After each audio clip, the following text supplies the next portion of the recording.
through fire and lace. I'm blessed to walk within your grace.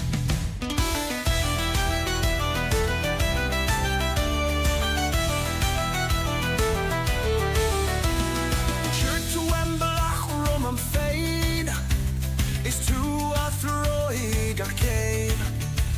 You laid the path before me. You guided every step. Raise the hammer, string the bow. Her gift is all I need to know. Through toil and trial, through heart and hand, her grace builds up this mighty land. Is the grass the dead time it's so?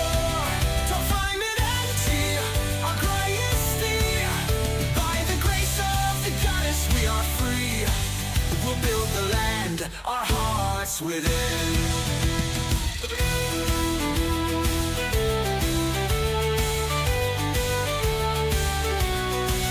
From dawn till dusk, I work, I strive.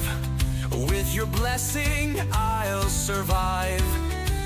The loom, the forge, the sword, the grain in your name, I rise again.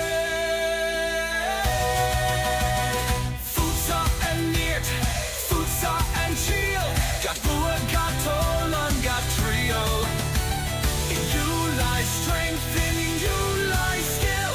Each victory, each talent, each trial.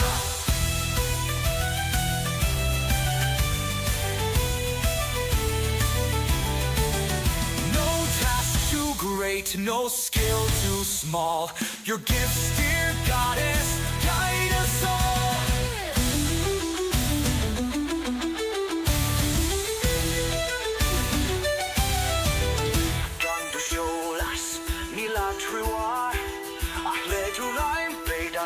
Into force. Without your light, we have no guide, but with your hand, our place abides.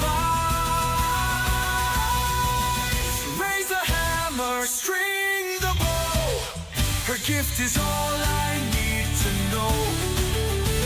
Through toil and trial, through heart and hand, her grace builds up this mighty land. Is the grass the dead?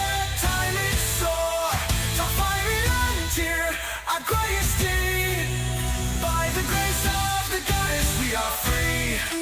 We'll build the land, our hearts within. I'm blessed to walk within your grace. Blessed by her grace, forever.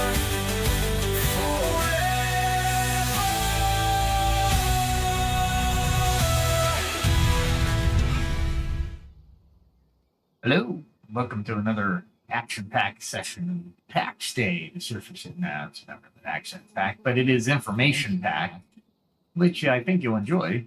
I just forgot something, and I'm going to have to do that.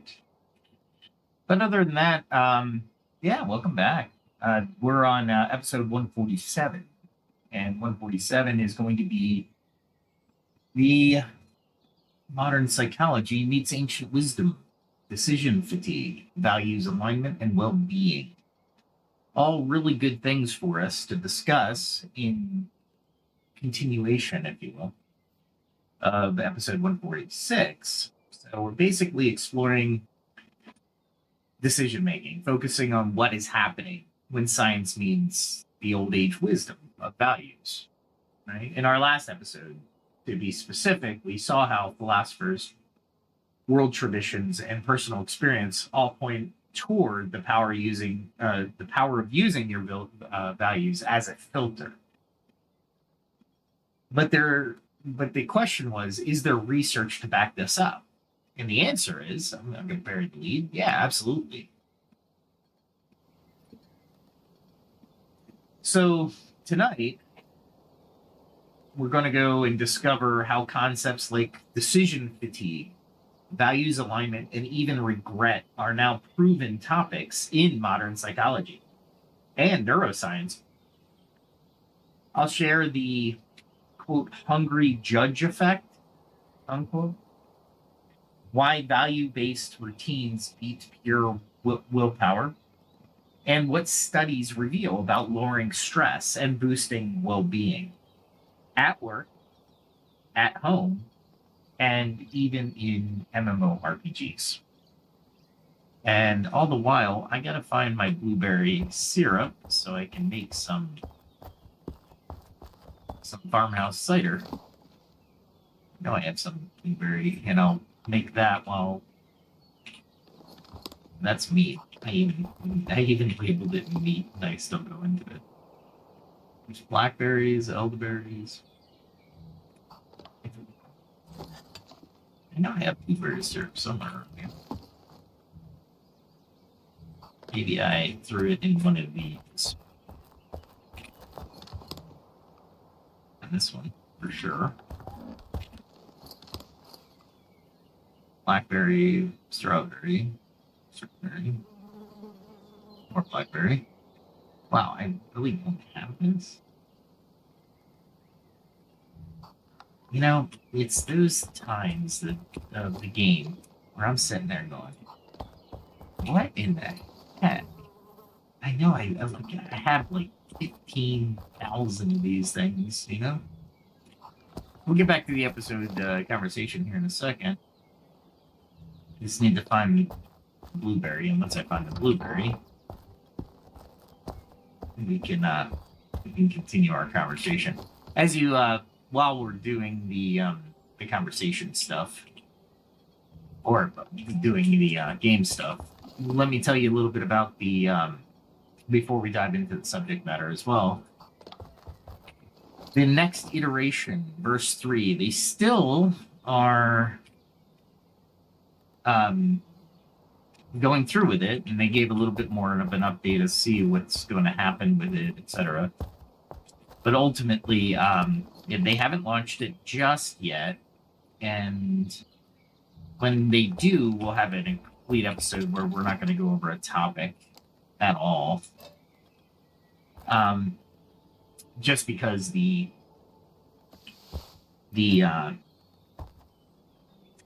amount of changes they're making in the game are going to be amazing.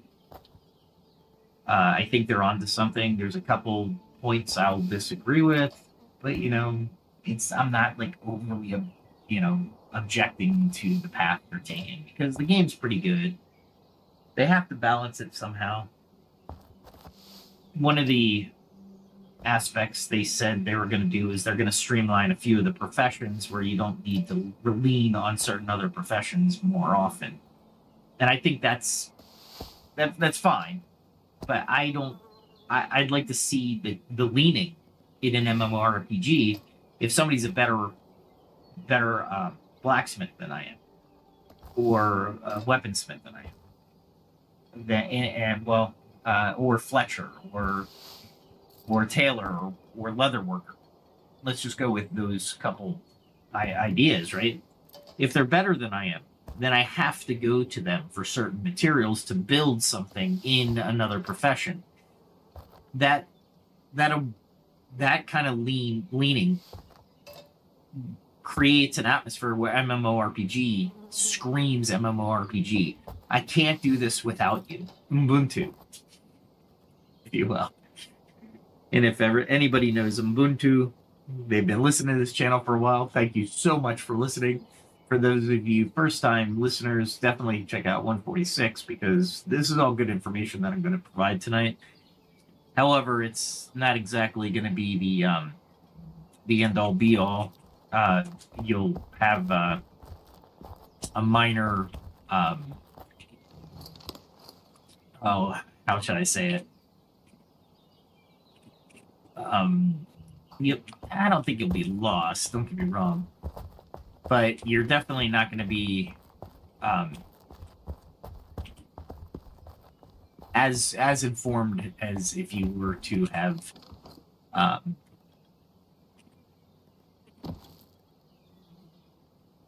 I'm trying to do too many things at once. Brain fog. You know what? I think I have this one open now. Yeah, start putting stuff in there. There we go. Anyway, at any rate, you'll be able to associate a little bit more if you listen to 147 or 146. This is 147. Okay. Let's keep going.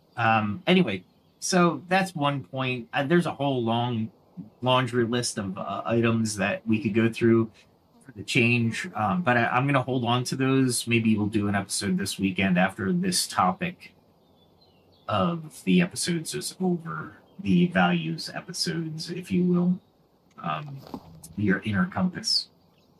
So we'll tonight we'll actually discover how the concepts, like, and I'm going to repeat myself, decision fatigue, values, alignment, and even regret are now proven topics in modern psychology and neuroscience. All right, so let's keep that in mind. We'll dive into practical tools you can use, plus real-world gaming and case studies you'll relate to. And no matter where you are in your life, or no matter what culture you are, the world, these are worldviews. I'm hoping if they don't align, they probably will resonate a little bit with you in spite of that.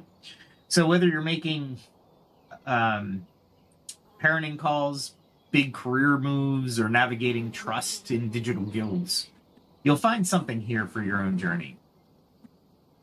So let's level up our decision making. So far, we've mostly been psychological and anecdotal, but science is catching up with the wisdom. In recent years, psychologists and neuroscience scientists have studied decision making and found evidence for many of the things we've been talking about. This, in part, in 2011, a famous study examined. Let's highlight some key findings here. So, decision fatigue is actually a real thing. Like right now, I'm trying to decide what I'm going to go after next. And if I'm going to go into the wilds, I might as well. What do I want to do? You know what? I'll armor up this time. The reason I'm armoring up is I'm going to go into the Pale. The Pale always needs some type of armor. One of the on a gaming topic, one of the things they will be changing is magic system a little bit. They're going to make it a little bit easier to get magic items. Low-level magic items are going to be easiest, of course. And then the higher-level magic items are going to be a little bit more difficult because you're going to have to gather certain components to actually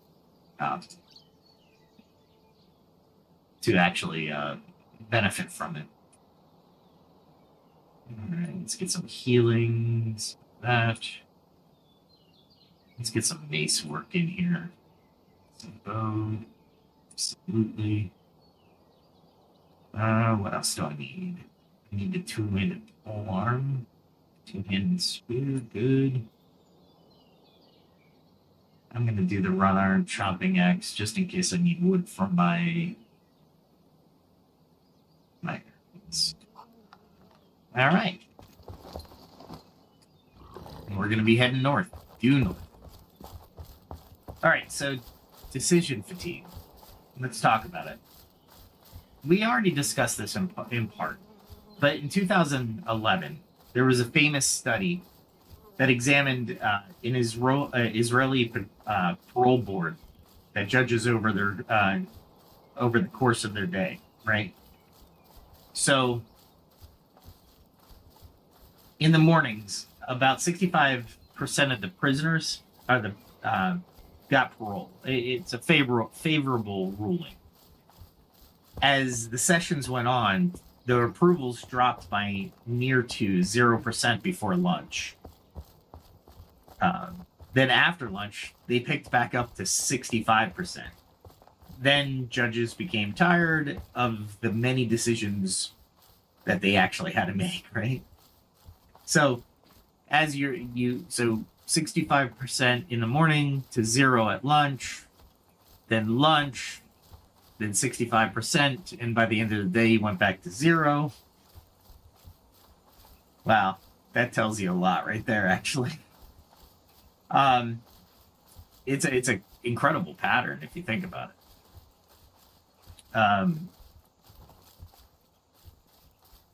I'm trying to think of the easiest way down here.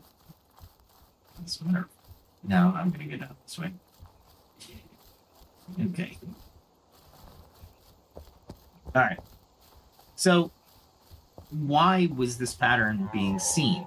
Well, the researchers concluded that as the judges became tired from the many decisions they were making, they defaulted to a safe option, which for them was to deny parole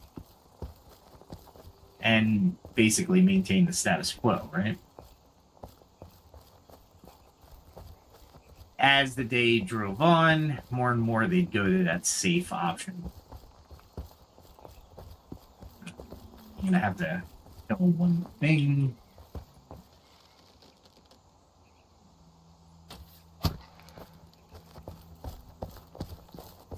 I really hate those things.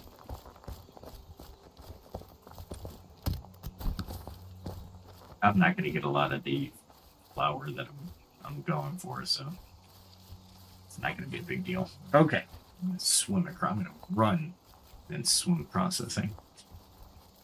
So only on a break or a food or rest, right? That's restored their mental energy to consider the cases fairly, right? That's what it started to develop as. The data said as they were getting rest and food, they would make better decisions, or actually make decisions would be a better way of saying this. The phenomenon was dubbed the hungry judge effect, and it's often cited as an example of decision fatigue. Most of us aren't judges, but we've all experienced a version of this after a long day of work, when you've had to make choices or focus. You come home, and even deciding what to eat feels like a chore, right? It's exhausting. Huh. Usually there's a beast here, but there isn't. Oh, there he is.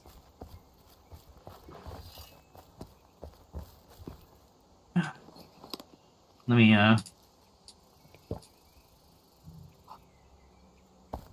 take care of this real quick. I need to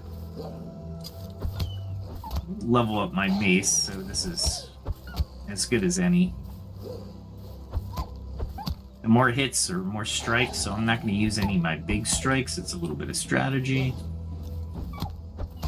It'll take a little bit longer, but I'm getting, the more strikes I do, the more experience points I get. So the more heavy attacks that I do, that will do more damage, will actually be negative for me if I want to actually level up the weapon of choice. There we go.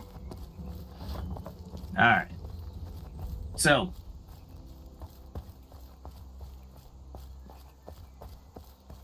when you're, that's when you're, you know, when you're, after you eat, right? Or I shouldn't say that way. I should say it, when you're exhausted, right? That's when you're likely to either decide just to skip something that you should do, or impulsively decide to order junk food, binge watch whatever auto plays next, you know. This can lead to suboptimal outcomes and more stress later. Like, man, I overspent on takeout again. I ate unhealthy because I couldn't think straight to cook. You know, you're really downing yourself, and that's not a good thing. So what happens, to overcome that? Well, your values come to the rescue, right? If you have clear values and routines, you can mitigate decision fatigue. For example, if health is a core value, you might have a meal plan, right? Prepared for the week. So when you're tired, you don't have to decide on convenience. You just follow the value, the aligned plan, right? So maybe that you meal prepped on Sunday, right? Oh, wait, where am I going? I want to go that way. So if if you're frugal and that's your value, you might have a rule that you cook at home on Wednesdays no matter what, or weekdays no matter what. Excuse me, Wednesdays.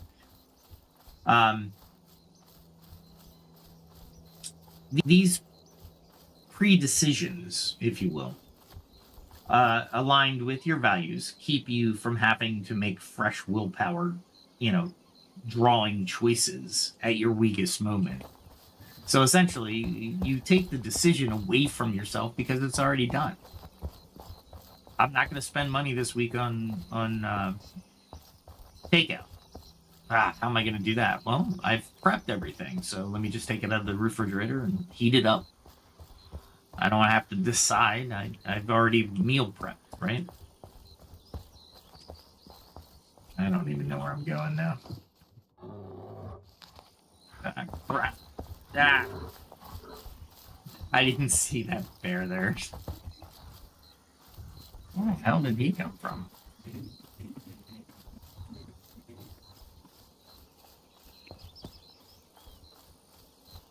I don't even know where I am.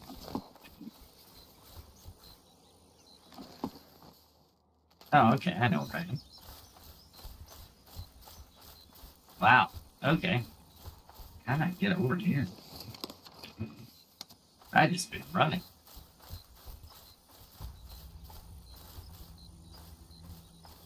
I'm looking for... It's twisted.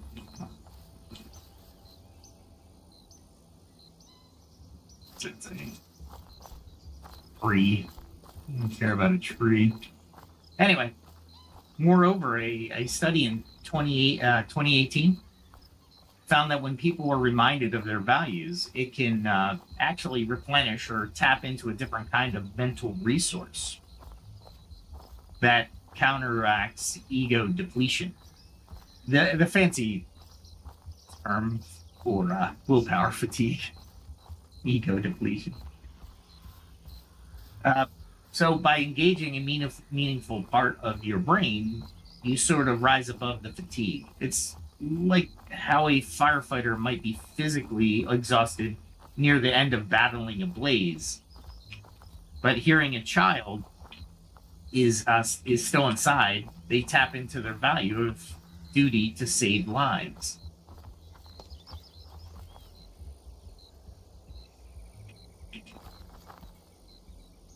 I don't take blood, Jenny. Did I see this guy?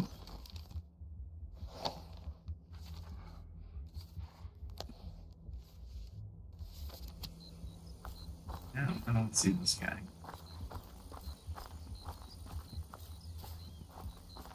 It's fennel. I don't care about fennel. It's golden poppy. He's looking for something else.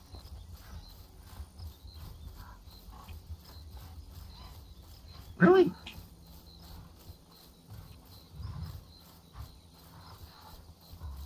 Bears are tenacious.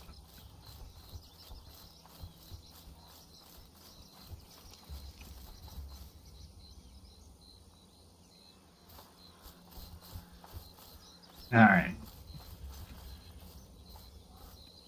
Walk through here. A lot of bears in this area. I usually didn't care about them, but now they actually hurt when they attack. On the bearing, I don't need on the bearing. Anyway, on a smaller scale, you might be tired at 11 p.m. ready to scroll mindlessly on your phone, but then you remember the value of learning or the commitment you've made to yourself to read 10 pages of a book each night. And that value-driven commitment gets you to do get you to do it, even though you don't feel like it, right? Afterwards, you even feel more energized and proud rather than drained. That's the power of values in beating decision fatigue. They reduce the number of trivial decisions and thereby saving the energy that you so desperately need.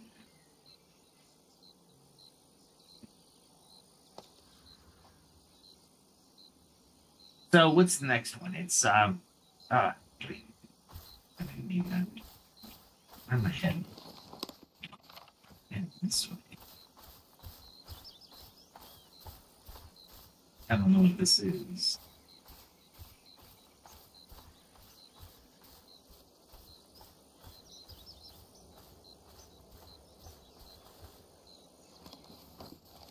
This way.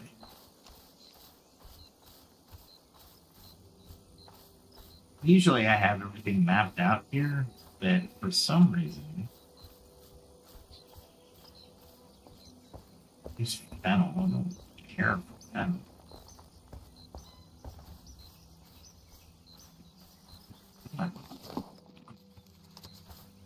Somebody already picked it up.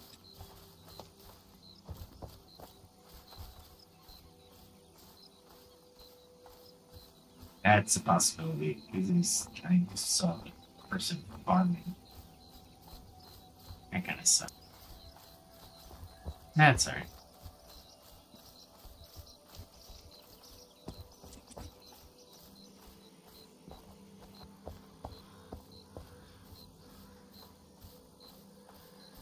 Alright. So values alignment actually improves well-being. So we've mentioned this, but let's underline it with some data.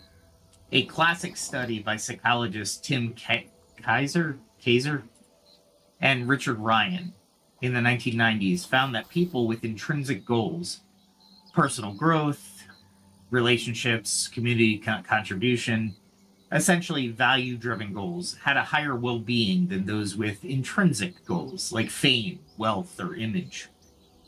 The intrinsically driven folks, even when successful, tend to have more anxiety and less happiness because those goals weren't deeply fulfilling. More recent research by Kenyon Sheldon and others reinforces that when your daily activities, can I see somebody over there? When your daily activities line up with your self-declared values, you experience more positive emotion, sense of meaning, and life satisfaction. There's also research in organizational psychology that when people feel their personal values align with their companies or their jobs, they have lower stress and higher job satisfaction. Makes sense. If you're an environmentalist working in a renewable energy firm, you probably feel pretty good about working overtime. If you're the same environmentalist stuck in a coal company, you might feel constant internal tension, even if the pay is great. Chronic value conflicts with life roles can manifest as burnout, depression, or just a blah feeling about life. On the flip side, value alignment creates a kind of flow. You're more engaged and resilient.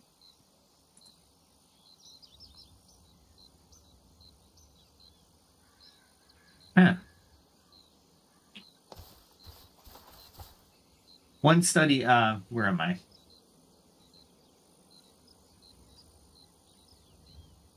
Oh, so one of the studies earlier noted that clarity about one's values is one of the strongest predictors of resilience during tough times, right? I think I said that. They found athletes recovering from injuries and professionals coping with career setbacks bounced back faster if they had clear values to latch onto. Like, I see this setback as part of my journey toward what matters to me. They even measure things like stress hormones and found those with strong value clarity had lower cortisol during stress and recovered baseline function faster.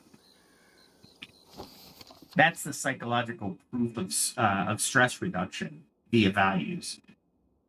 Essentially, the values act like shock absorbers for life bumps, right? If you know what you're enduring, you know why you're enduring something, it's easier to endure. Think of a parent staying up all night with a sick child. It's utterly exhausting, but the value of the love and responsibility for the child gives them the strength. If you had to stay up all night for something you didn't care about, the stress would feel 10 times worse. There's a concept in psychology called cognitive dissonance. Many of you might have heard of that. Like, all right, where am I going? I want to make it right.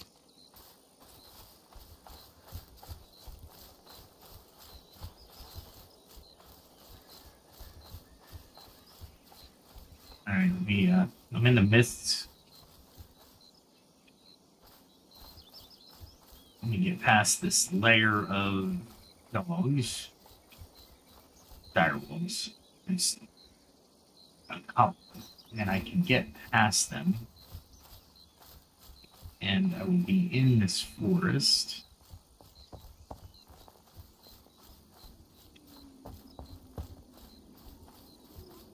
There we go. And then I look at my map, and I should be really on top of one of the... That's right for I might as well take it. I mean, here, right?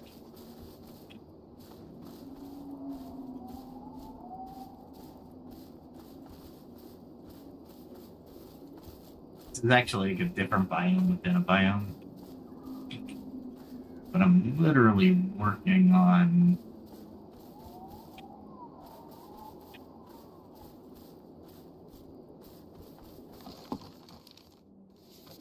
Yeah, I must have cleared out the forest. Because I can't find anything. Ah, crap.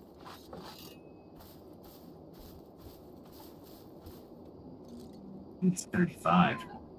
Let's see what he got.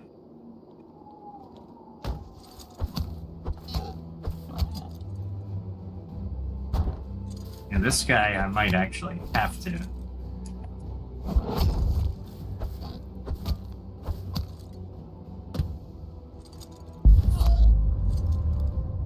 Yeah, that was my big hit. Notice my endurance is going down every time he hits me.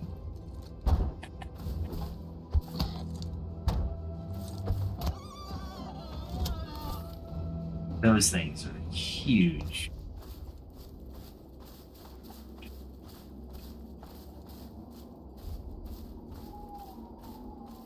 I didn't want to get, I might as well keep my weapons out while I'm doing this stuff. Because I can't remember where everything is.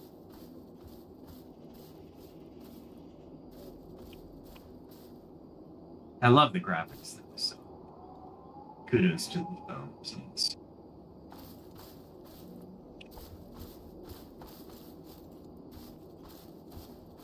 I'm looking for mushrooms that are hard to see, but they make a stew that's not too bad. So I don't know where these guys are. They might be getting all my stuff. Let me hurry back this way. There's little gaps in the wandering monsters that you can get used to, by the way. Sometimes. Definitely after the update, they will they'll definitely be different stuff. I think they're over here. There we go. Babel legs. That's what they're called. Pains in the asses to get because you have to come in here. and I just wanted to get the bat flower as well, which is in this area. I think it should be up here somewhere.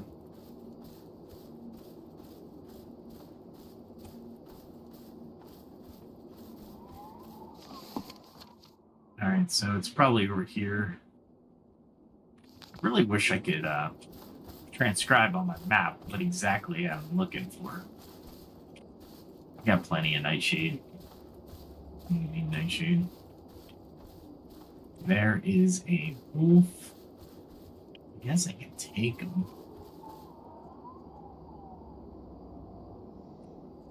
Let's do this. Oh. He's only at 34.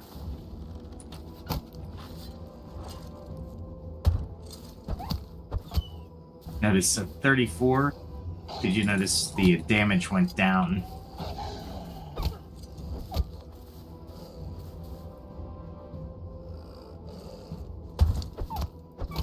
There we go.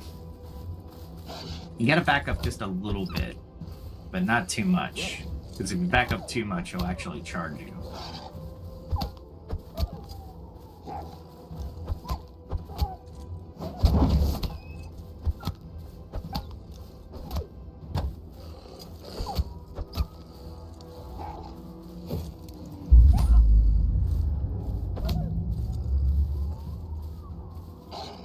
Yeah, I went in for an attack there. Ah, I should have backed up. Doing too many things at once. Talk about decision fatigue. I really want to put out the information, but at the same time, the fights are pretty cool.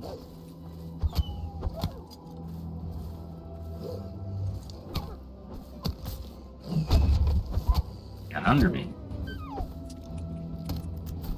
Like I said, I'm trying to up the mace, so yeah, it's taken me a little bit of time.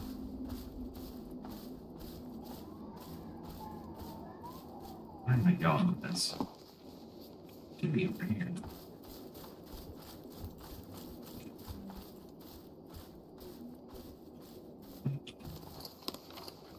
Maybe go this way. Trying to find stuff with your map is really hard.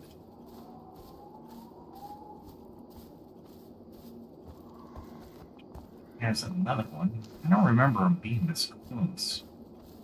Oh, there's Bat Flower. See? Would have missed it if I wasn't walking. Let's see. Is there any more Bat Flowers? Is that Bat Flower?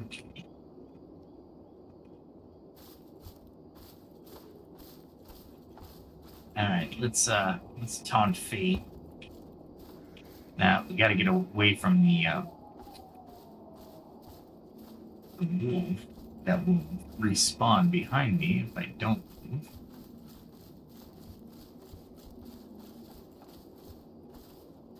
I might as well get skull caps. I need them. Skull caps are good for a recipe that I don't have for alchemy just yet.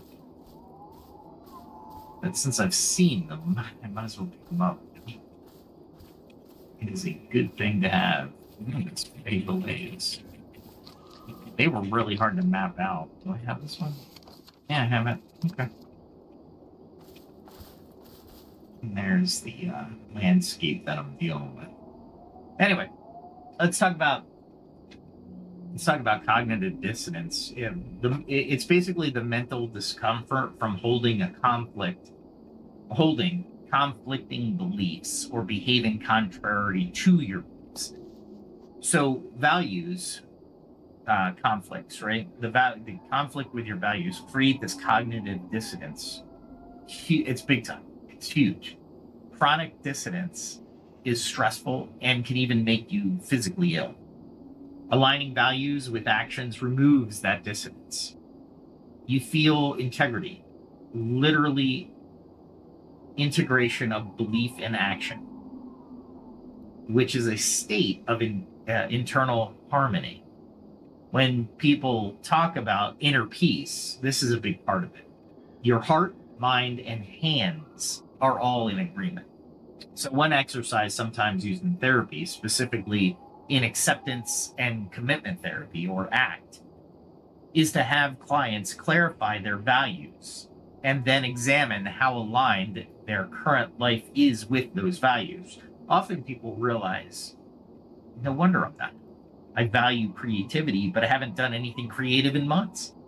Or they say, I say family is number one, but then I work 80 hours a week and never see it. Then therapy works on how to realign your life with those values. As they do so, symptoms of the stress or even depression often alleviate. It can be profound just to name your values and realize where you've been ignoring them. Sometimes stress is your soul screaming. Pay attention to this value that you've sidelined. So, yeah, there is that. Let's check out where I am here. There is something behind me.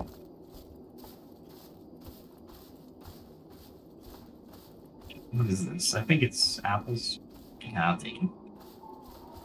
I can't make anything with apples yet that I call red onions I don't need. And just gaming tip number one in Pax Dei, walk everywhere. Because if you're running, you will not see like these Beyblades. There's no way. Absolutely none.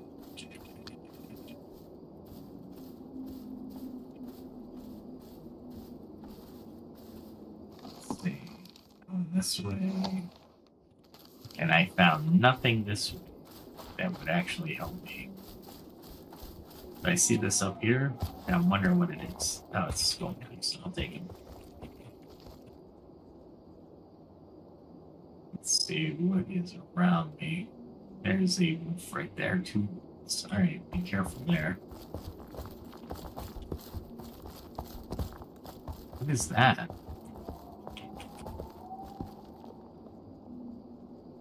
Torn, I seen a shiny green thing.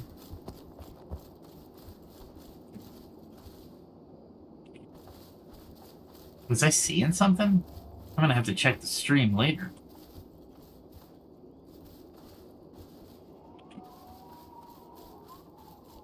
That was weird.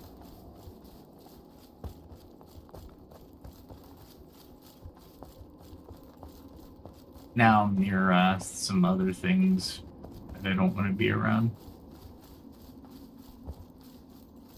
Villains, if you will. That is a bear.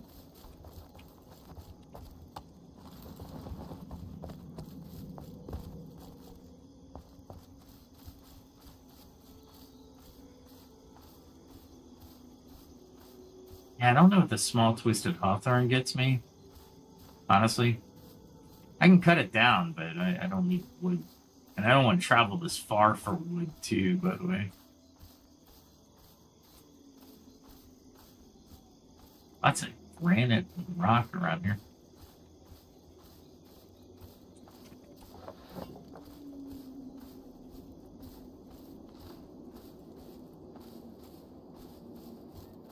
I do not want to take those wolves just yet, so we'll pass them. If I could get one, maybe I would do it, but I can't.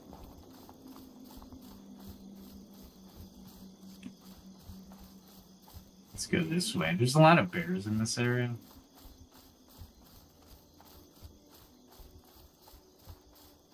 I'm doing a values alignment right now. There we go. Pretty cool, isn't it? There's a sun over in that direction. The west, it's setting, so it'll be dark soon. Gotta love it. Anyway, let's talk about moral clarity and mental health. Something that's emerged in research with, for example, military personnel is a concept of moral injury. This is when people develop psychological trauma symptoms, not just from danger, but having to act against their morals or witnessing something against their morals.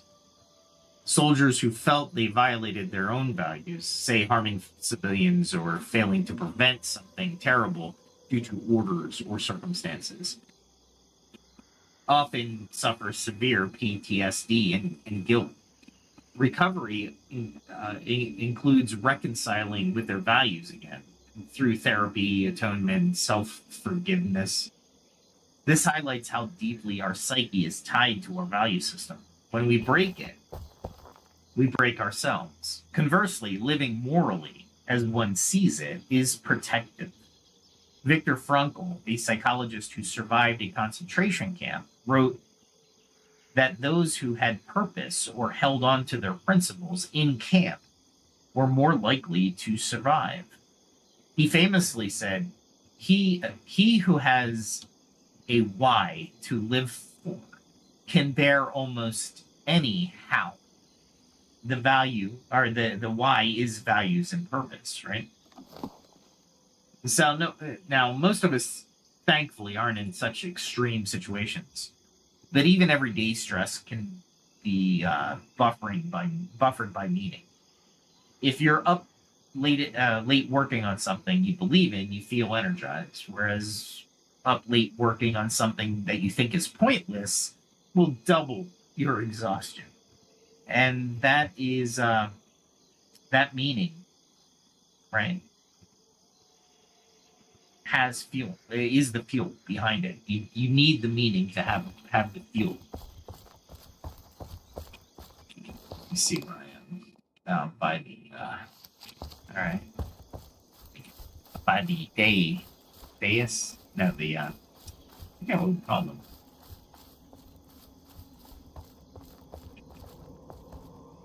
That's for me. I don't need meat. I got plenty of. You know what? I'm passing the meat, and I don't know why. Those guys are having one hell of a conversation. Oh, thanks.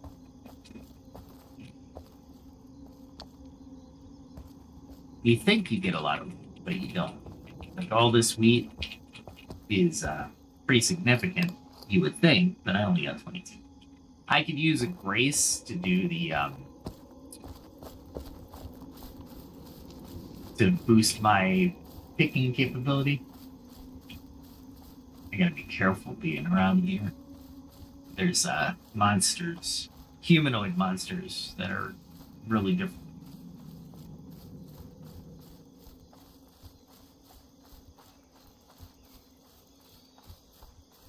I really should fight some monsters while we're here, but you know what? At least it's Rye. Now, you know what? Just because. I can get Rye anywhere, honestly. So if I need to drop something, I'll drop the Rye.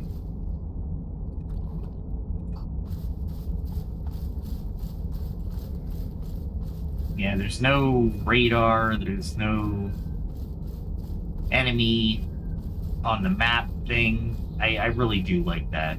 Maybe if it's a magic item, it would be kind of cool.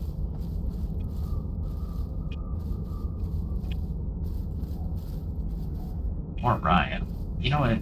Rye makes yeast and barley is what else I need. But Rye makes yeast, so it's good for baking.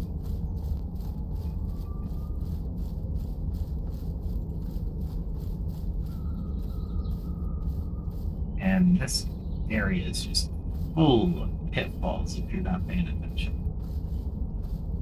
Alright, let's talk a little bit more. So another interesting psychological phenomenon is regret. They distinguish regrets of action, like I wish I hadn't done X, versus regrets of inaction. I wish I had done Y. In studies of elders near the end of life, regrets of inaction, things they didn't do, were much more common.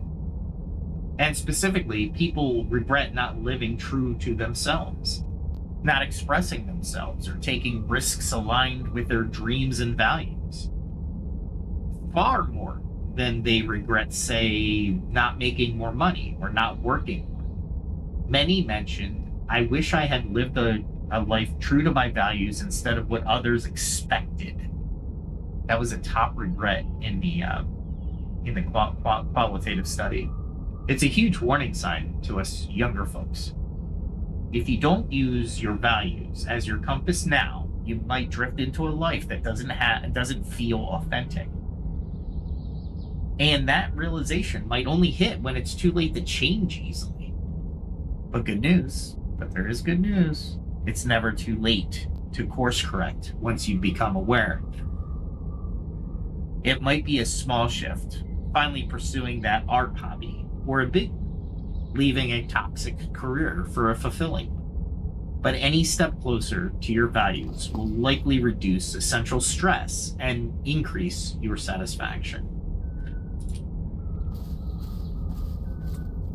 All right, let's this thing is, maybe if I make a left, I don't know what I'm gonna run into, but I'm gonna go this way.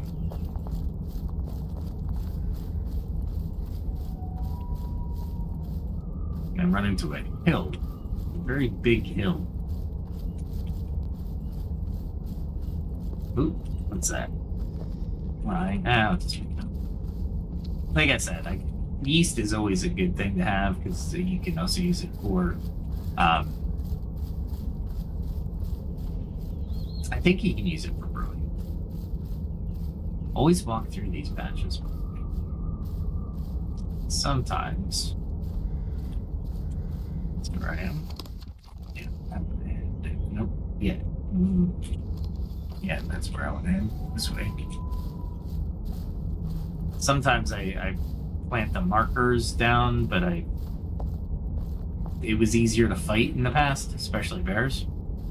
So, like that one up ahead. So I would fight the bear and win. It's gotta be a better way to fight bears now. I mean, I could take them, but it's not pleasant. That looks like a structure, doesn't it? Let me see, that bear is over there. Okay. So I can go around the structure. One time I ran through this entire section and I kept running into enemies, like literally through their camps, because I wasn't paying attention. It's elderberry. I got plenty of elderberry. If it was blueberry, I might pick it up.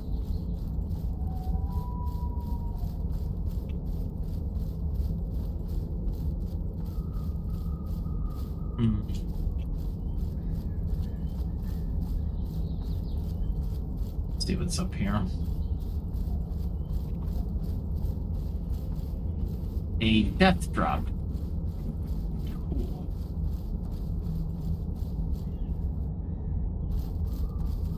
Oh, that's weak.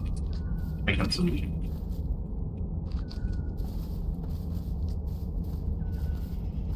Alright. There we go. Yeah, these gathering missions, I know they can kind of get boring, but that's why I have the topic of discussion. So you're never bored.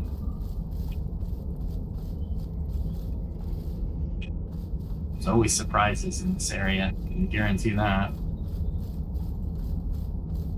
Alright, so now I'm heading back into the forest, which is kind of cool. Let's see what I'm going to head into here.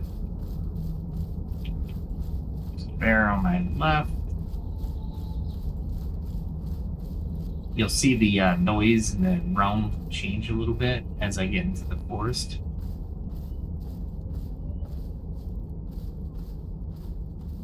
And they did a really good job on the environment switching.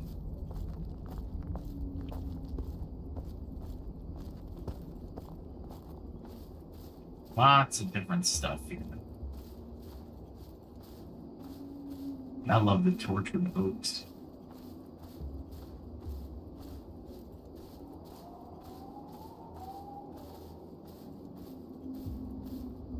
You can cut them down.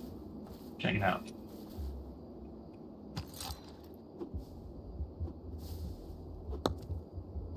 Like nobody does this in this area. there's no reason other than to make arrows, I suppose.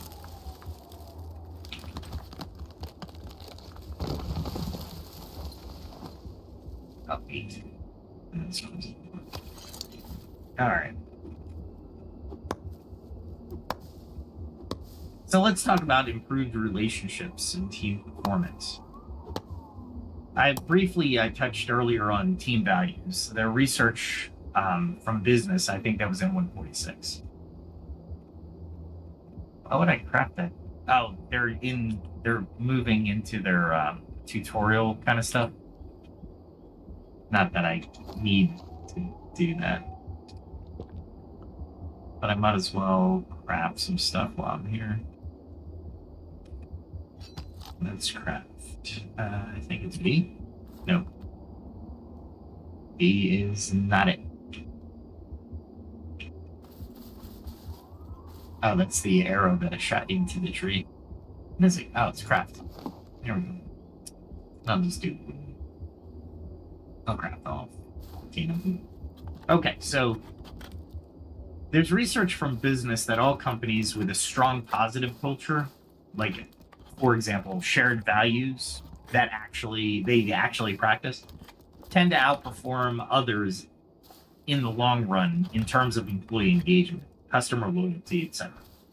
One study in a Substack article noted that teams with aligned values coordinate better and adapt more cohesively. I think we can all relate being in a group, whether at work or a volunteer work or a gaming group, where everyone fundamentally agrees on what's important, is a far less stressful experience than one with a constant ethical or priority disagreement, right? If your guild's value is, quote, real life comes first, we raid for fun, then everyone's cool if someone misses a raid to deal with life stuff. If the guild is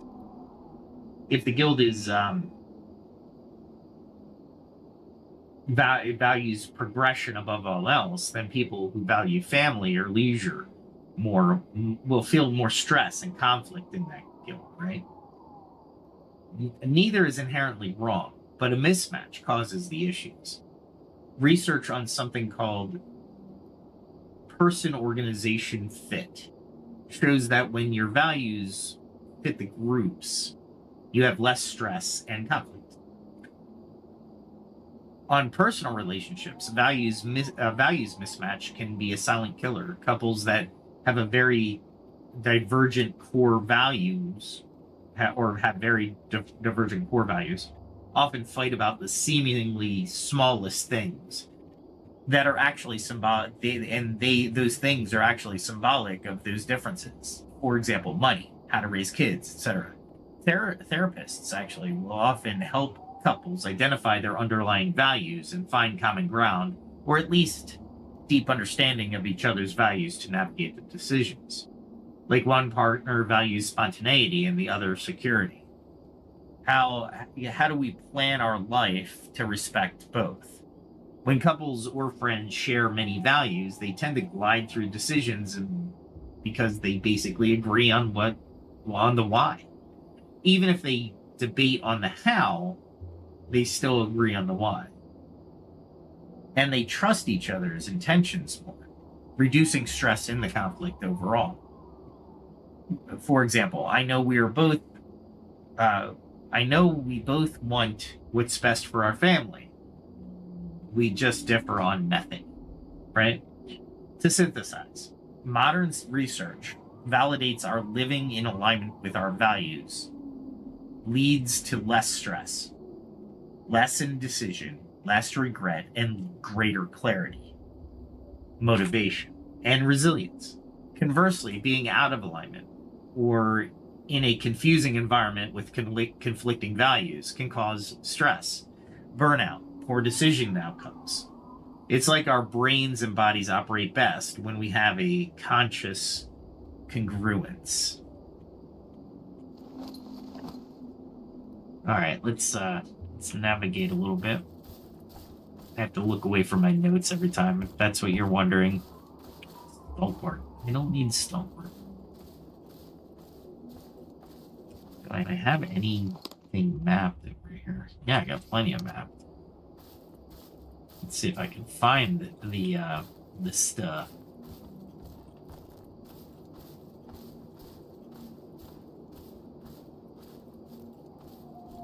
It's interesting to find enemies over ridges and such. Ooh, that's bat flowers. I like bat flowers. I don't need a tree branch, but I needed the bat. I think that was all the bat flowers in that area. Always try to look forward too, by the way, in this game especially. You want to look, see, I looked up and I saw the fox. But I also saw one of the dogs.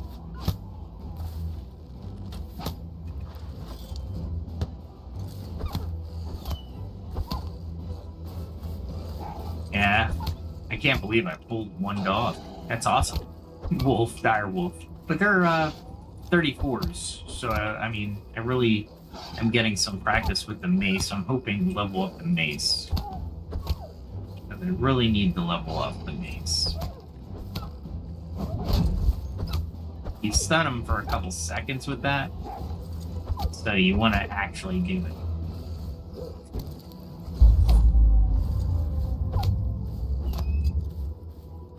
See how I stunned him just for a second? I knew I was going to do that. That's alright. There we go. Tie. Ooh. Don't like that. I like the backswing. That kind of graphics cool. Just hammering him with the mace like that kind of sucks. It's not visually stunning.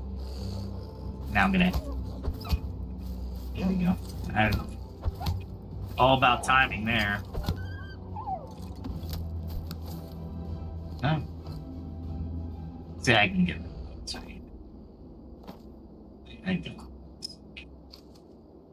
Look. Carved stone there. All right, let's do this. Let's do a little bit more combat. And feel free to use my technique. Oh, I missed.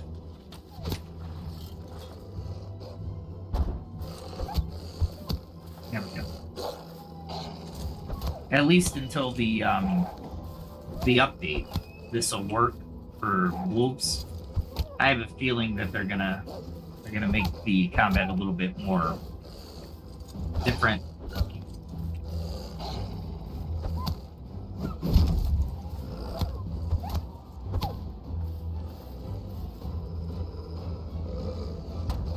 I knew I moved too far away, but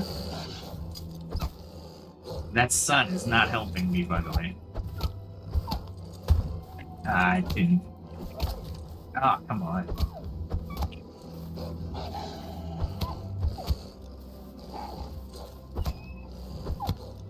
Nice. Ah.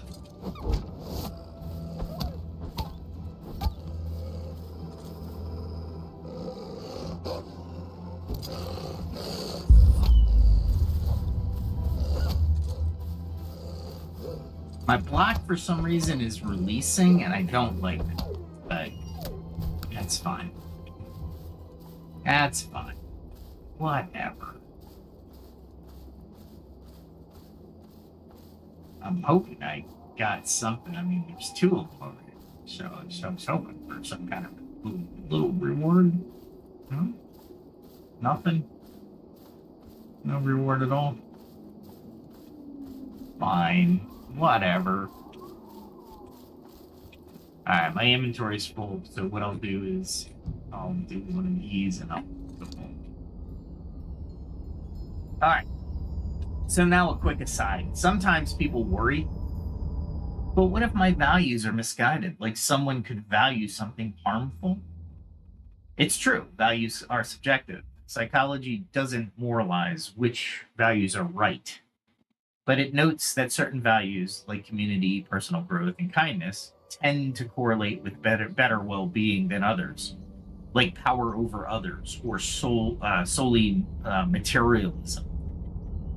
Usually, the process of reflecting on values also makes people consider that why they hold them and maybe refine them. Sometimes our stated values, I value wealth, might really be a proxy for a deeper value, like security or freedom. Clarifying that can prevent us from chasing the wrong thing. That is, piling up money beyond what's needed when you really wanted what you really wanted was to feel secure. A feeling that might also come with having loving relationships, which you might neglect if you misunderstood your own value. I encourage a periodic values audit for oneself.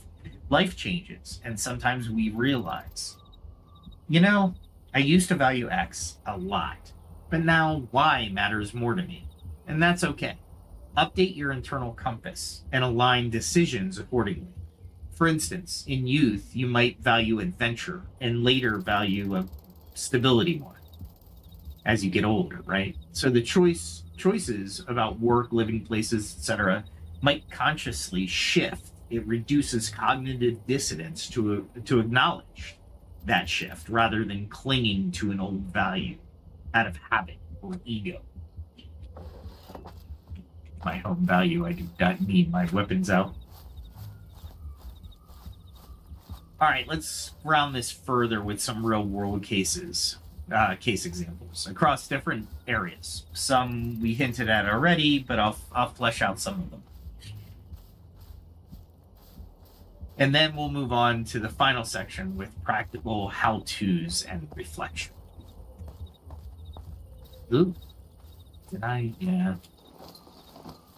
I'm just...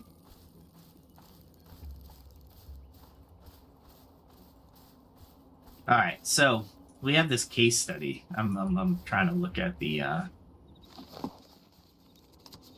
You know what? I'm going to go down there and kill some things because I need money.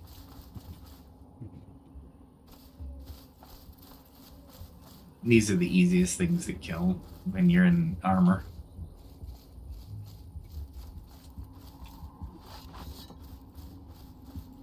You just gotta...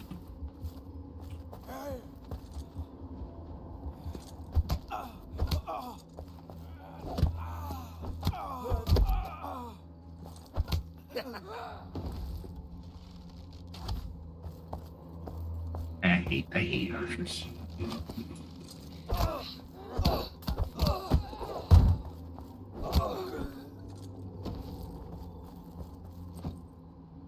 I'm really just taking up the phone and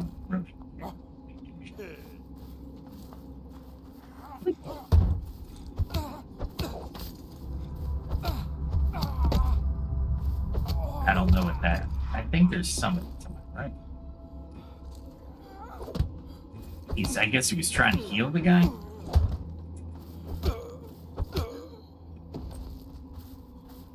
Again, I'm trying to...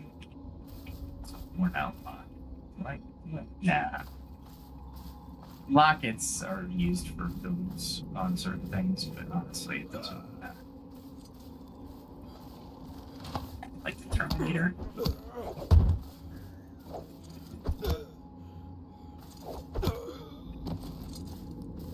I'm literally looking just for them.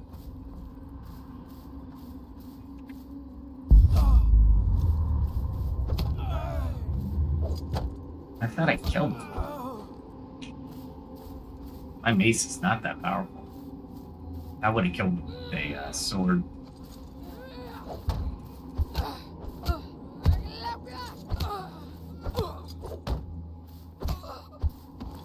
They look more intimidating than they are. In your home valley, there's like... You're like sculling him. It's a real brutal time period in if you think about it.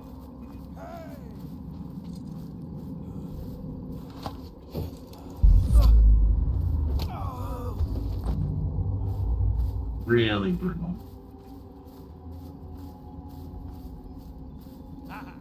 This is interesting. They usually don't approach me as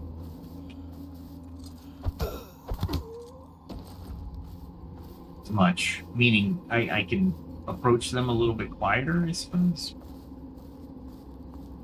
They can get up on them a little bit more usually. These guys have been.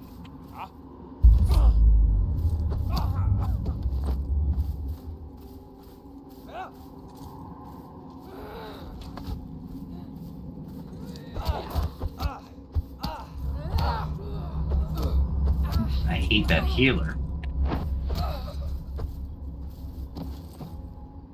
Alright, so there's a silver ingot. You know what? I'm gonna take that silver ingot.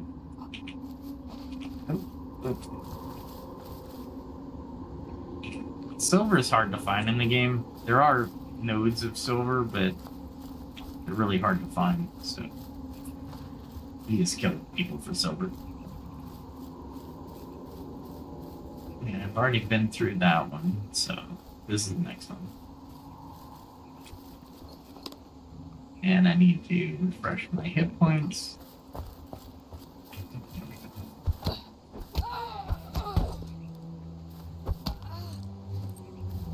I love that they just let their friends die.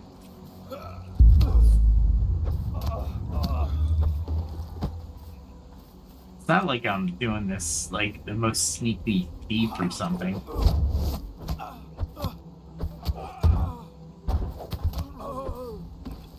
I took the most damage. That's funny.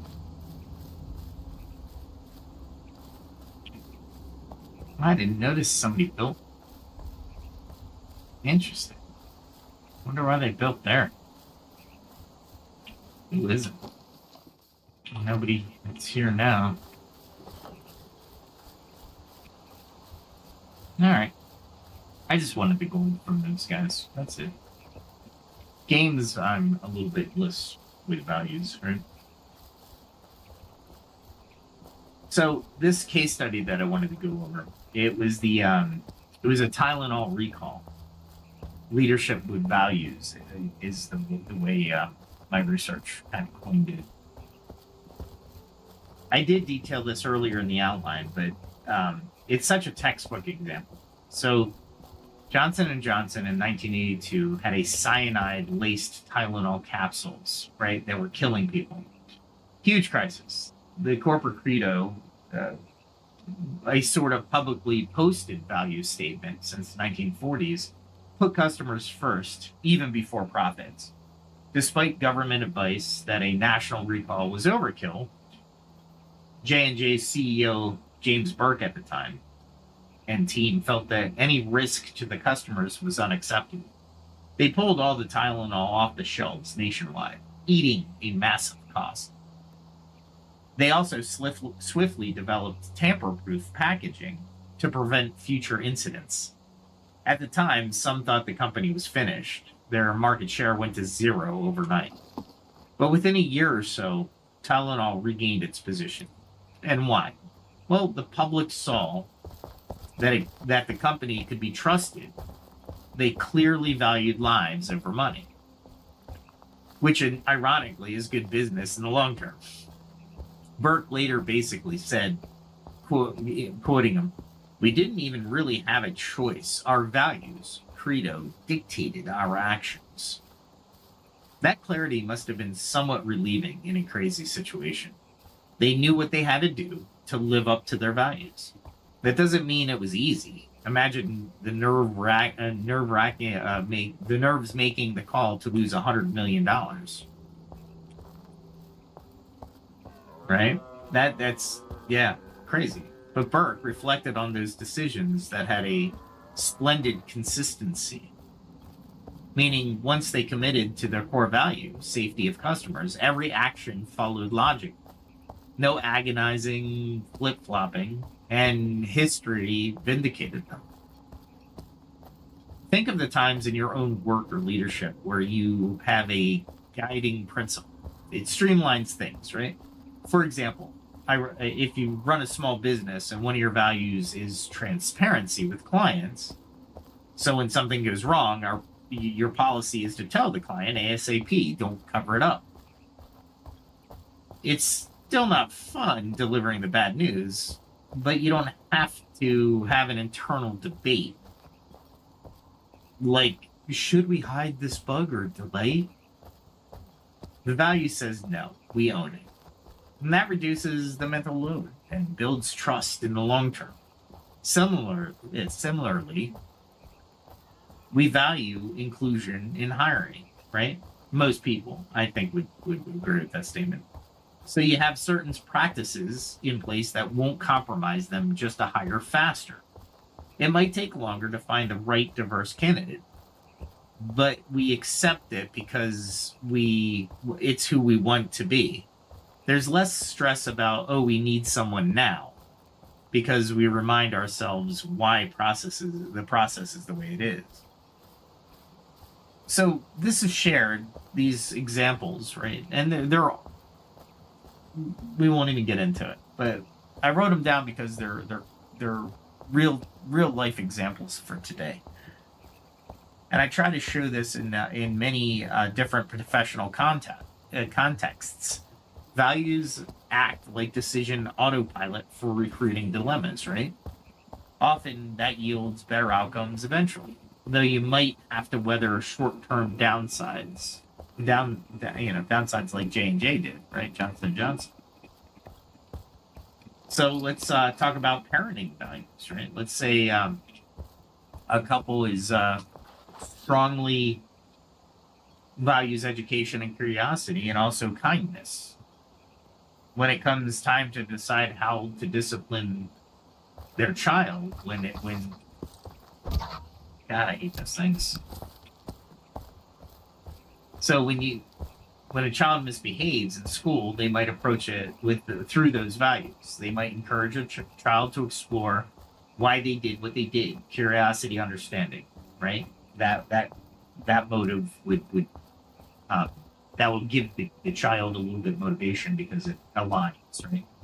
And then link discipline to learning, like education, rather than just punishment. And they'll do it in a loving way with just kindness, rather than yelling or shaming them. Perhaps they decide a fitting consequence together that teaches them a lesson, right? The approach likely reduces stress for both the parent and the child compared to a scenario where the parent is just reacting out of embarrassment or anger in the moment without clear principle. Every day, here's another everyday example: screen time. If a family's value is health and togetherness, they might set a rule that says no phone use during dinner time, and maybe cap it on a daily video game time so the child can play outside or spends time with family, right? Enforcing that might cause friction initially. But Dad, I want to play with my friends, only 5 hours of Fortnite. However, if the child understands why, in our family we value doing a variety of activities for our health and being present with each other, over time it becomes an accepted culture. The parent, meanwhile, uses that value as a North Star. On days they feel tempted to just let Netflix or YouTube babysit the kid, they remind themselves why they limit it. You know, they feel, which can steal their resolve, right? They might even involve their child into decision making using values. Hey, remember that we talked about how we value creativity? Let's find a creative hobby for you to do after your 1 hour of game time. The conversation is about values, not just rules. And that's powerful. It helps the child start forming their own internal compass too, rather than always needing an external control. And these are just passing by examples. They might not be the best examples. I'm sure you have some examples. Go ahead and put those in the chat. So how about another case, career change or a dilemma? Many people maybe some of you listening right now face this. Being in a job that pays the bills, but feeling void because it's not aligning with who you are. I had a friend, right? Well, we all have friends. Let's say this friend was an attorney. I'm not saying who it is. And they're at a big firm, prestigious, well-paying, by outside measures, successful, right? But they were miserable, stressed, and on the verge of burnout. When they dug deep with a counselor's help, they realized the core values were creativity, helping others, and authenticity. The corporate law job, while respectable, offered none of these. She felt like I should say they felt like they just were a cog, often cases defending big corporations. Not exactly helping the little guy, right? The lifestyle forced her to put on a persona they didn't like. No wonder the stress was through the roof.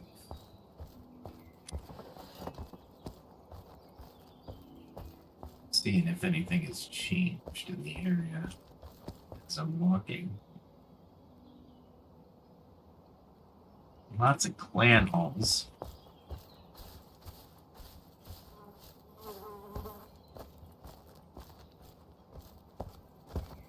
So eventually they pivoted, they left the firm, they took a sabbatical to travel, right? Adventuring and learning were also their values. Then they started working for a nonprofit as a legal advisor. Huge pay cut, but nearly immediately, even though objectively the work was still hard, their stress symptoms reduced. She felt meaning. They were working for causes they believed in. Helping. Right? That was the value, helping. In a smaller team where they could be themselves, they could be that's authenticity, right? And every now and then they use some creative problem solving versus just churning the hours, just billing the hours. So even people lose their migraines after they change jobs, right? And reduce stress. I'm not saying stress correlates to migraines, but make your own conclusions. What's the lesson? Well, aligning with your values can literally improve your health. Now, I'm not saying everyone should go quit their job tomorrow. Sometimes you can tweak your current situation to add more of your values. Maybe you initiate a volunteer program at your company to get that helping others itch scratched, or pursue a creative side on a side project on the weekends, right, to fulfill the need while staying stable at the job. There are many ways you can clarify what's missing, right? Another scenario is a person who values stability and family gets offered a promotion that requires relocating across the country. It's a classic tough decision because it's a promotion, money, career progress, versus uprooting the family.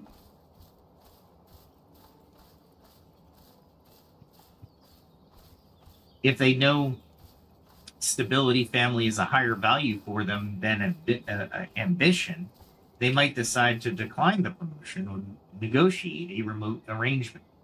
That decision might perplex some colleagues. I mean, who turns down a promotion, right?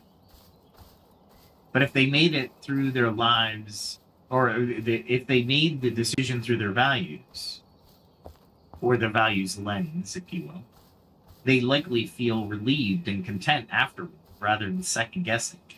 They avoided the alternative reality where they took it, moved, and then felt miserable away from the extended family, etc. Possibly even regretting it. Or if a person's values are reversed, say they value achievement and new experiences more, they might take the promotion, but then double down on ways to keep the family connected, like frequent visits and such. Finding a way to honor that secondary value is enough to keep the balance. In either case, right, being conscious of this is what I value most, so this is why I chose X. Now, that cuts out a lot of the torture in decision making. You swap, I hope this is right, for this feels right for me, given what I care about. That doesn't guarantee eternal success or external success at a minimum, right? But it means you can own the decision and adapt as needed without regret. All right, let me, before I go on to the next one. Oh, and this part. Do I have any more? I have rye, though. There's rye in there. I'll put apples in here, too. Wow, I didn't really get much of anything, did I? Other than these big ones, which is nice. I look cool in the arm, though. Walking into that. I'm gonna go on the porch for a minute and we'll look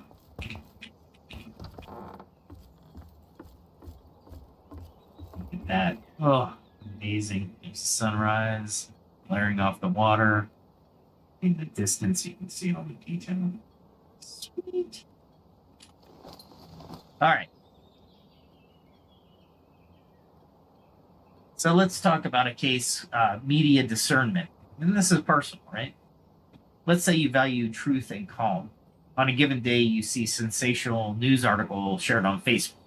Before hitting the share or diving in, you run your filter. Truth. Is this from a credible source?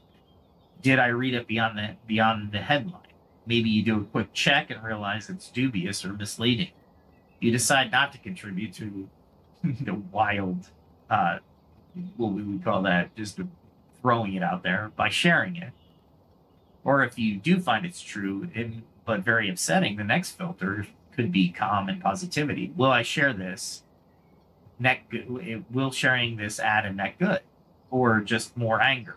Perhaps you decide I'll share it, but with constructive comments or a solution angle rather than just outrage because I value productive dialogue. Or perhaps you refrain entirely from and instead of donating or doing something actionable, aligning with how you handle your problems as per your values. Another aspect, doom scroll. If calm or mental health is a value, you might set a rule like no news after 8 p.m. or only 15 minutes of Twitter a day, or X now, right? That's a values-based decision for your routine. It might be hard at first. News can be like a train wreck and you can't look away. But reminding yourself, I value my mental health over being consistently up to date on every tragedy, gives you the strength to stick to it, right? The result, better sleep, less chronic anxiety. Boom. You filtered out content that doesn't align with your peace value. In a realm of entertainment, say you value growth and learning, you might decide to balance your leisure time, for example. For every hour of mindless reality TV, you do an hour of something enriching. Could be a documentary or a book or a skill learning. The decision of what to watch or do tonight gets easier. The first hour, fun and trashy TV to unwind. Entertainment is also about it. There's nothing wrong with fun. Second hour, read that novel or practice guitar.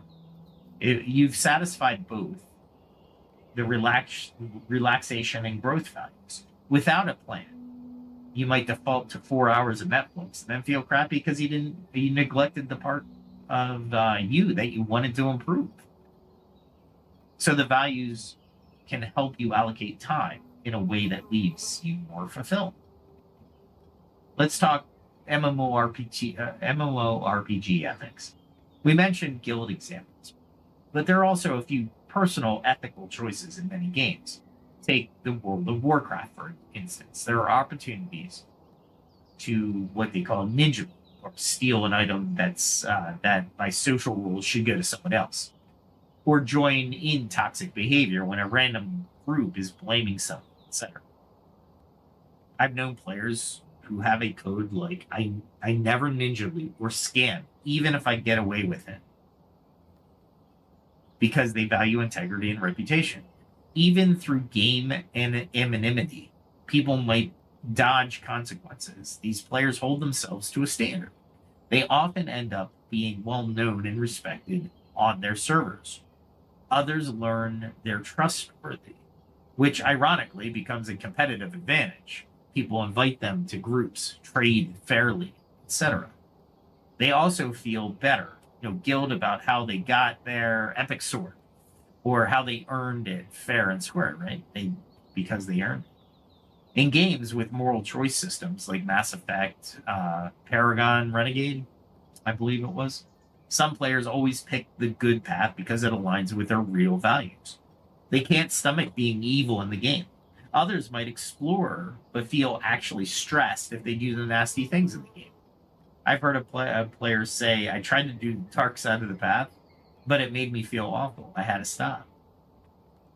It's kind of fascinating. Our values can be so ingrained that even in fictional decisions, we could be bothered by it. Of course, some people enjoy role-playing different value sets as an exploration. There's nothing wrong with that. It's a safe space to experiment. You're in a virtual world. But it underscores how much inner harmony is tied to values. If playing a villain starts to bother you, it means your values are crying out. If you're a streamer or content creator, values come into play too. Do you sensationalize and chase clicks or stay true to your message? The ones who have long-term positive communities often stick to their core values even when trends push them to do otherwise.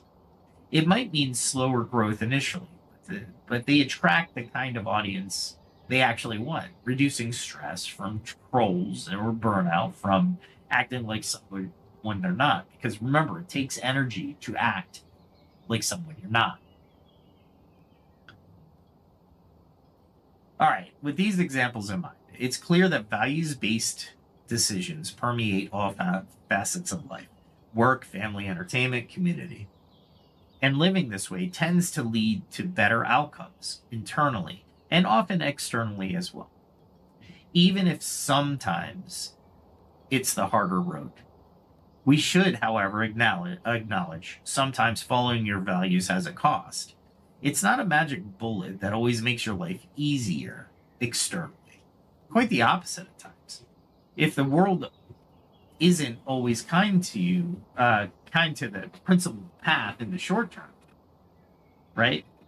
Then, well, let's just say it as a statement. The world isn't always kind to the principled path in the short term, period. But to paraphrase an old saying, if you don't stand for something, you'll fall for anything. People who stand for their values might stumble or get hit in the short term. But if they don't fall in the long term, right? They don't fall in the long term. They remain standing in who they are and often earn respect or accomplish meaningful change. And on their deathbed, they're the ones more likely to say, I am at peace with how I live, rather than I regret and I betrayed myself. As we near the latter part of our discussion, let's turn to practical tools and tips. It's one thing to conceptually agree, yes, using values is good. It's another to actually implement when you're in the heat of a decision or in the mundane daily grind. So how can we train ourselves to consistently use our values filter? That's for the next session, tomorrow night, episode 148. So thanks for joining me for episode 147, Pax Dei, The Search for Steel. Remember, while the world keeps throwing choices at us, you don't have to rely on willpower alone. Let your values do the heavy lifting. If you're feeling overwhelmed, try a values audit or build a values-based routine this week. Big change starts with small intentional steps. And don't forget, science says when your actions align with your core beliefs, your stress goes down, your well-being goes up, and your life starts to truly be your own. If this episode helped you, hit that like button, subscribe, and share your own experiences. And share the video with your friends if you feel this could help them as well.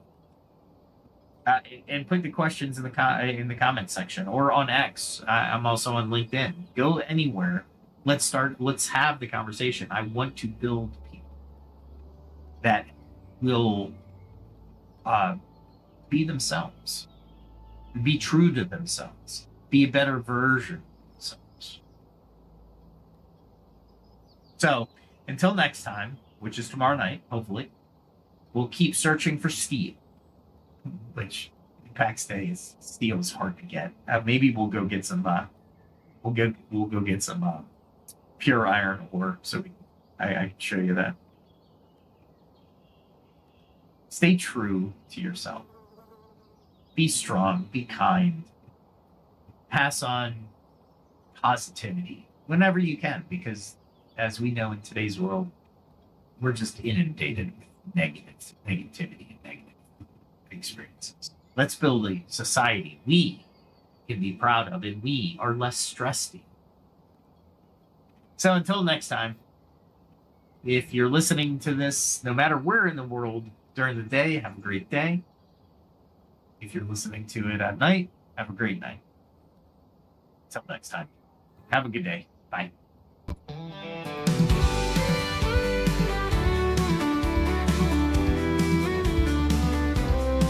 With every step, a lesson learned. From fire's heat to the fields I've turned. The blade and bow, the forge and flame. I sharpen my skills, I play the game. Each day brings a challenge I must face. I train my hands with careful grace. From alchemy's art to the hunter's way, I'll find the strength to seize the day. I carve my path, I walk the line in the shadow of the ancient sign.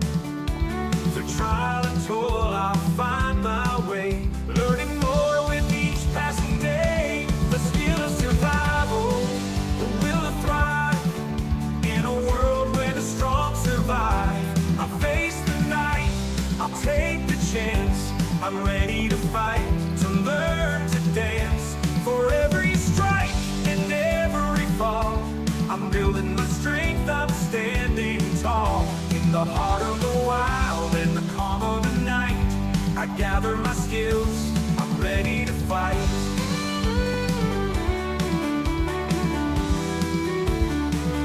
From the herbs I find to the iron I mold, each lesson learned is a story told. The stars above, they guide my hand.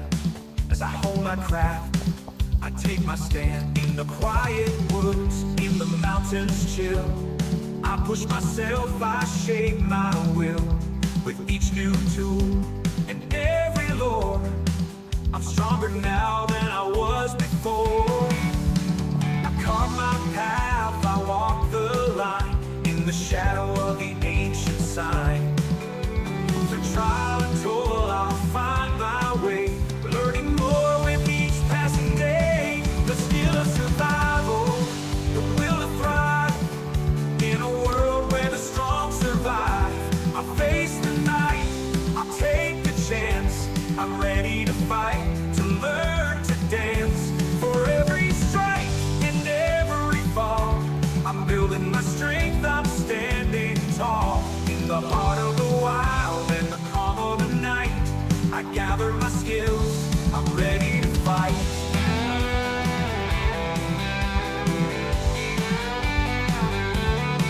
The road is long, but I won't turn back. The lessons I learned keep me on track. With each new skill, the stronger I grow. In the face of the storm, I let my courage show. I've tasted defeat, I felt the sting, but I rise again with each new spring. For knowledge is power, and wisdom the key. I'm forging my path, I'm breaking free. The skill of survival, the will to thrive